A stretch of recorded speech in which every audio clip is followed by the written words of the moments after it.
گا؟ اس میں ہمارا ایک کردار ہے، جیسے آپ اپنا کنٹریبیوشن ادا کر رہے ہیں. میں یہاں ایک مثال آج آپ کو دیتا ہوں.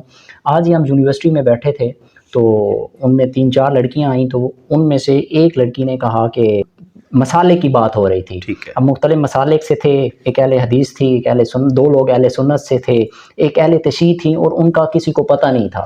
اس لڑکی نے کہہ دیا کہ وہ ان کو چھوڑو، ان کے ساتھ تو کھانا کھانا ہی نہیں چاہیے، وہ ان کا تو کلمہ ہی کچھ اور ہے، اور وہ تو نماز بھی ان کی اور ہے، تو وہ تو مسلمان ہی نہیں ہے. وہ سارے بڑے حیران ہوئے. اس لڑکی نے کوئی جواب نہیں دیا، رسپونڈ نہیں کیا.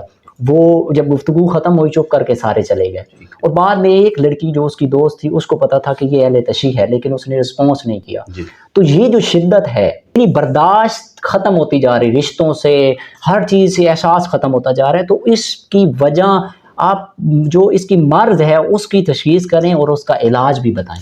دیکھیں، علاج تو موجود ہے. رسول کریم علیہ السلام پر جو قرآن مجید اللہ رب العزت نے اتارا نبی رحمت کے لیے، وہ حکم اللہ کے فرمان کی صورت میں تھا اور ہمارے لیے نبی رحمت کی حیات کی صورت میں.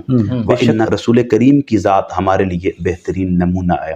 اگر ہم چاہتے ہیں کہ اس معاشرے میں افراط اور تفریط سے نکلا جائے، اس معاشرے میں مذہبی انتہا پسندی سے نکلا جائے، اس معاشرے میں مسلکی اختلافات سے نکلا جائے اور آپس کی دھڑے بندیوں سے نکل کر دین متین کے حقیقی منہج پر خود کو گامزن کیا جائے، تو اس کے لیے رہنما اصول رسول کریم کی مبارک حیات ہے.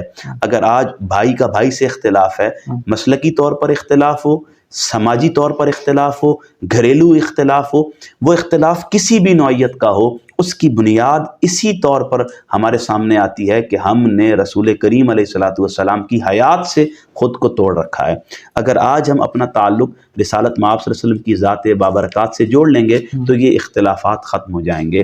یہ نوجوانوں کی فکر میں جو ہنگامہ انگیزی ہے یہ بھی ختم ہو جائے گی. جو ان کی ذہنی فکر میں انتشار پایا جاتا ہے وہ بھی ختم ہو جائے گا. بس شرط یہ ہے کہ ان لوگوں کے ساتھ جنہوں نے دین کے حقیقی چہرے کو مسخ کر کے ذاتی مفادات کو فروغ دیا ہے، ان سے تعلق توڑ کر جن لوگوں کا حقیقت میں رسول کریم علیہ السلام کے اخلاق، کردار، نبی رحمت کی سیرت کے ساتھ تعلق ہے، ان کے ساتھ خود کو جوڑا جائے. بس اپنی سمت کو بدلنے کی دیر ہے.